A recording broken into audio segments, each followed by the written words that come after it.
उत्तर प्रदेश, पंजाब समेत 5 राज्यों में होने वाले विधानसभा चुनावों के मद्देनजर आज चुनाव आयोग ने एक अहम प्रेस कॉन्फ्रेंस की है। चुनाव आयुक्त सुशील चंद्रा ने कहा है कि उत्तर प्रदेश विधानसभा का कार्यकाल 14 मई को खत्म हो रहा है। हमने सभी राजनीतिक पार्टियों के प्रतिनिधियों से मुलाकात की है। सभी जिलों के जिलाधिकारियों और एसपी से मुलाकात की गई। इसके अलावा वरिष्ठ अधिकारियों संग चर्चा भी की गई है। उन्होंने कहा सभी विभागों के अधिकारियों से मुलाकात कर ली गई है और अपराधों को नियंत्रित करने को लेकर चर्चा हुई है। 2022 यूपी विधानसभा चुनाव को लेकर चंद्रा ने कहा कि राजनीतिक दलों ने अनुरोध किया कि कोविड प्रोटोकॉल को ध्यान में रखते हुए चुनाव कराए जाएं। हालांकि उन्होंने रैलियों के आयोजन को लेकर चिंता जरूर जाहिर की है। उन्होंने कहा कि अंतिम मतदाता सूची 5 जनवरी को जारी की जाएगी। वहीं चुनाव आयुक्त ने कहा कि 80 साल से ज्यादा उम्र के लोग अगर ना चाहें आना तो चुनाव आयोग उन्हें घर पर वोट डालने की सुविधा देगी और इसके अलावा ये सुविधा विकलांग और कोविड प्रभावित लोगों के लिए भी होगी। इसके लिए बाकायदा एक टीम मतदाताओं के घर जाएगी और उन्हें वीडियोग्राफी का टाइम बताया जाएगा। तो उधर पंजाब के मुख्य चुनाव निर्वाचन अधिकारी डॉक्टर एस करुणा राजू ने भी पंजाब चुनाव की तैयारियों को लेकर जानकारी दी है।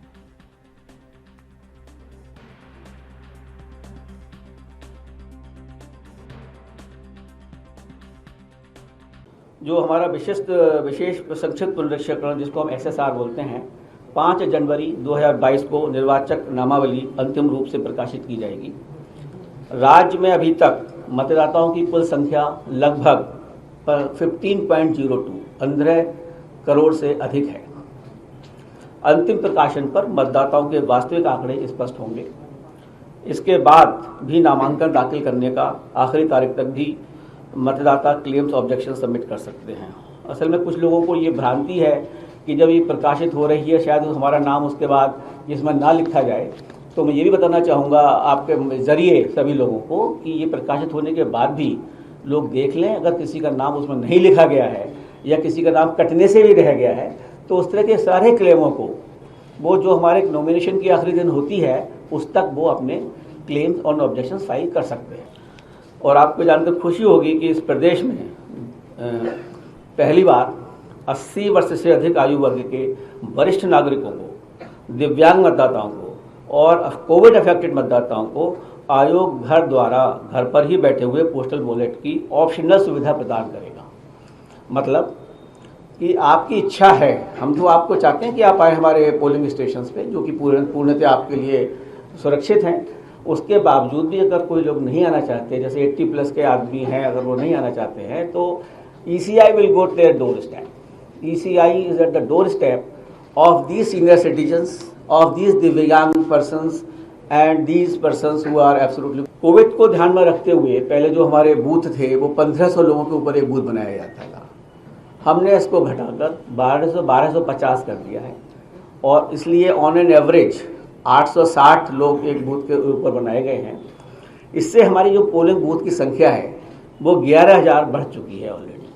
तो इसके कंसिक्वेंस में जितना स्टाफ वगैरह लगाना होता है वो भी बढ़ गया है, जिनके लिए ज़्यादा लोग लगाए जाएंगे।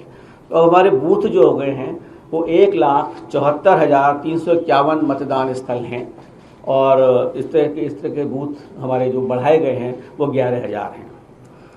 सभी DOs को हम लोगों ने निर्देश दिए हैं कि जहाँ पर भी पोलिंग स्टेशंस किसी भी लोकेशंस पे अगर 5 पोलिंग बूथ हैं तो वो खुद जाकर उसकी समीक्षा करें, खुद जाकर देखें कि वहाँ पर पूरी तरीके से सब भीड़ को मैनेज करने की व्यवस्था है या नहीं है, एग्जिट और एंट्री पॉइंट प्रॉपर है या नहीं है, बैठने की व्यवस्था प्रॉपर है या नहीं है। तो इस तरह से वो स्वयं खुद जाकर देखें। कहीं कहीं जहाँ पर हैं 10-10 पोलिंग स्टेशंस भी हैं एक पर्टिकुलर लोकेशंस के, जहाँ बहुत बड़े बड़े ग्राउंड्स हैं, बहुत बड़े बड़े कॉलेजेस हैं। But we have seen these officers will go themselves, verify that proper arrangements are made. और ये हमारा चुनाव आयोग बिल्कुल इसके लिए प्रयासरत है कि सभी पोलिंग बूथ्स पर assured minimum facilities will be provided, meaning thereby that सभी पोलिंग बूथ्स पर पानी की व्यवस्था, शौचालय की व्यवस्था, बैठने की व्यवस्था, बिजली आपके लिए और दिव्यांगजनों के लिए एक जेंटल रैंप की व्यवस्था, हर जगह जो हमारे पोलिंग बूथ होंगे रैंप की व्यवस्था की जाएगी, जिससे कि व्हील चेयर की व्यवस्था की जाएगी और वॉलंटियर्स की व्यवस्था की जाएगी और उनको पिक एंड ड्रॉप की फैसिलिटी भी फ्री में दी जाएगी। जो भी आना चाहते हैं वो अपनी क्योंकि इलेक्शन कमीशन की तरफ से सख्त हिदायत और स्पष्ट हिदायत है इलेक्शन जो लेवल प्लेइंग फील्ड तभी संभव है हम हर तरह का सुविधा सबको दिया जाए, जितना भी कंटेस्टिंग कैंडिडेट्स, इसमें कोई डिफ्रेंसिएशन नहीं है। रिकॉग्नाइज्ड पॉलिटिकल पार्टी या नेशनल या स्टेट, कोई डिफ्रेंसिएशन नहीं रहता है। इसी को बोलते हैं level playing field. Level playing field बरकरार रखना, फ्री फेयर सिक्योर और कोविड के हिसाब से सेफ इलेक्शन, एनवायरनमेंट की दृष्टिकोण से एनवायरनमेंटल फ्रेंडली इलेक्शन, मतलब है नॉइस पोल्यूशन भी हम देखेंगे।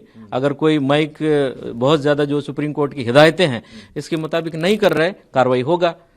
और कोविड जो पैंडमिक नियम है उसमें सर्टेन लोग ही एक इकट्ठे हो सकते हैं, और इंडोर है तो इतना लोग हैं, जो मिनिस्ट्री ऑफ होम अफेयर्स वहाँ का एडवाइजरी है। और इसके साथ अपना कल ही वर्दी चीफ सेक्रेटरी साहब की डायरेक्शंस आया हुआ है, इसको हम सख्ती से लागू करेंगे ताकि ये लेवल प्लेइंग फील्ड सबके लिए होगा और आराम से free and fair environmental free election में जितने भी पोल पार्टीज रहेंगे, पोलिंग पर्सनल रहेंगे, सबको वैक्सीनेशन होना है।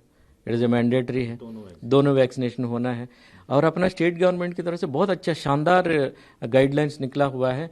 इसमें कोई भी कर्मचारी का HRMS एक सिस्टम है, एक कर्मचारी का एक प्रोफार्मा है कंप्यूटराइज, उसमें जानकारी आ रहा है। देखिए कितना बढ़िया इंफॉर्मेशन टेक्नोलॉजी का यूज़ होता है।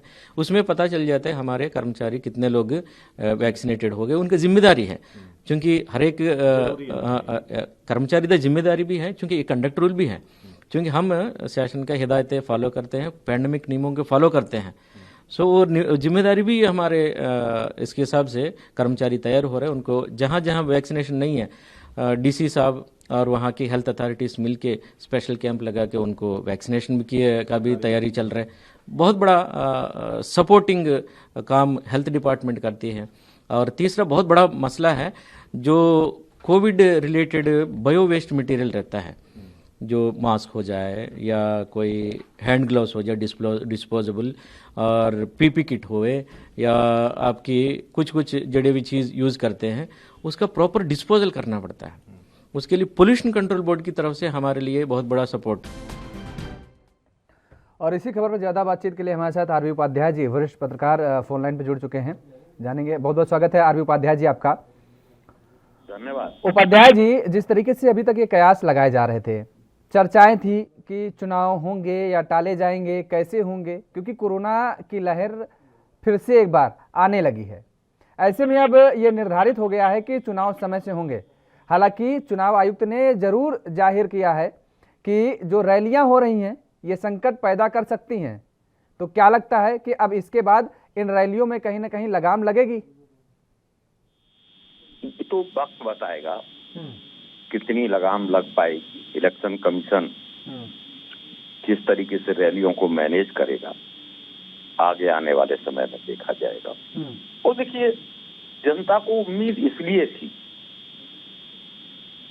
इलेक्शन डिले होने की या अन्य तरह के फैसलों की, कि सरकार एक तरफ नाइट कर्फ्यू लगा रही है, दिन में बड़ी बड़ी रैलियां हो रही हैं और बीमारी अपने पैर पसार रही है, लोगों को अपनी चपेट में ले रही है।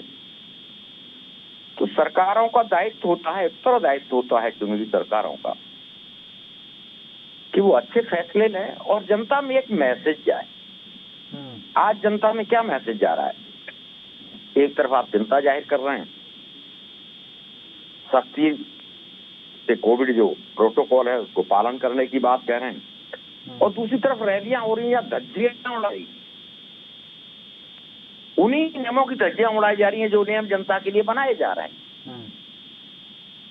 तो कुछ बात बेमानी करती, बात गले नहीं उतरती, और जनता चाहती है कि कोई भी कानून हो सबके लिए बराबर हो। अगर कोविड प्रोटोकॉल का फॉलो करना है तो वो बाजारों में, ऑफिसों में, ट्रेन में, बस में ही नहीं, बाजारों में ही नहीं, जो भी राजनीतिक रैलियां उनमें भी उसका पालन हो तो अच्छा लगता है और एक गुड गवर्नेंस का मैसेज जाता है। ये नहीं समझ में आता कि ये क्या है कि भी कोरोना मार्केट में फैलेगा, मार्केट की भीड़ में और कोरोना वहाँ कोई इफेक्ट नहीं करेगा। जहाँ रैली होगी वहाँ मास्क नहीं पहनेंगे, कोई प्रोटोकॉल नहीं है, भीड़ इकट्ठी होगी, गले नहीं उतरता है। उम्मीद की जा रही थी इलेक्शन कमीशन कोई कदम उठाएगा और कुछ दिशा निर्देश जारी करेगा। आशु उपाध्याय जी, बात एक समझ में नहीं आती है। दरअसल जिस तरीके से अगर पिछले दिनों का जिक्र करें तो इलाहाबाद हाईकोर्ट ने ये बात कही कि चुनाव आयोग और राज्य सरकारें इस बात को देखें, अपील की, मतलब अब अपील की जा रही है कोर्ट की तरफ से। चुनाव आयोग क्या बेबस है या कोर्ट क्या बेबस होती हैं? ये तो दिशा निर्देश दे सकते हैं, अपील कहाँ रह गई भाई? अगर राष्ट्र की बात आ रही है, कहीं राष्ट्र के लोगों की बात कहीं आ रही है, उनका जीवन काल संकट में पड़ रहा है, तो इस समय इन लोगों को अपील करनी चाहिए या इन लोगों को सीधे निर्देश देना चाहिए? देखिए, जनता सब देख रही है, योगी जी, जनता समझ रही है, क्यों नहीं निर्देश जारी हो रहे? ऐसे क्या कारण है कि शासन प्रशासन अपने आप में बौना और अपंग नजर आता है? चाहे वो माननीय न्यायालय हो या चुनाव आयोग हो, क्या सारी व्यवस्था चौपट हो गई है जनहित में? देखिए, कोई भी चाहे वो इनिशिएटिव चुनाव आयोग लेता या माननीय न्यायालय लेता, जनहित में था। और जनहित में फैसले लेते हुए मैं समझता हूं जो भी संवैधानिक संस्थाएं, इनको नहीं हिचकना चाहिए, नहीं डरना चाहिए। ये बात अलग है कि सबके अलग अलग कार्य बटे हुए हैं, न्यायपालिका, कार्यपालिका, विधायिका, लेकिन सब अगर एक दूसरे की तरफ देखेंगे तो फैसले लेगा कौन? ये बहुत चिंता का विषय है और पूरा जनमानस, पूरी जनता इससे चिंतित है। किसी से बात करिए, मैं समाज का आखिरी व्यक्ति एक मजदूर है, उससे भी बात करिए, वो मजदूर भी कहता है कि साहब हमारी मजदूरी तो बंद, कि रात में हमारा ट्रक नहीं उतरेगा, हमारा सामान नहीं आएगा। ये रैलियां कब बंद होंगी साहब? रैलियां क्यों नहीं बंद होती? तो कहीं ना कहीं व्यवस्था का एक मजाक सा नजर आता है जब समाज का अंतिम व्यक्ति, जिसको बहुत ज्यादा समझ नहीं है, वो भी जब एक प्रश्न उठाता है व्यवस्था पर, तो व्यवस्था को सोचने के लिए मजबूर करता है। और मैं देख रहा हूं कि जिस तरह के हालात हैं, ये हालात ठीक नहीं। देखिए, जनता उम्मीद करती है, अब वो उम्मीद किससे करे? जब सारे दरवाजे बंद हो जाते हैं, उम्मीदें टूटने लगती हैं, तो जनता अपने आप को असहाय महसूस करती है, बेबस महसूस करती है। और ये जो स्थितियां होती हैं, ये लोकतंत्र के लिए घातक होती हैं, लोकतंत्र को कमजोर करती हैं और लोकतंत्र में विश्वास को कम करती हैं, लोकतंत्र के प्रति अविश्वास पैदा करती हैं, व्यवस्था के प्रति अविश्वास पैदा करती हैं। हम सबको मिलकर सोचने की जरूरत है। जो भी वैधानिक संस्थाएं, संवैधानिक संस्थाएं, देखिए जनहित सबका मुद्दा होता है। पॉलिटिकल पार्टियों का भी होना चाहिए।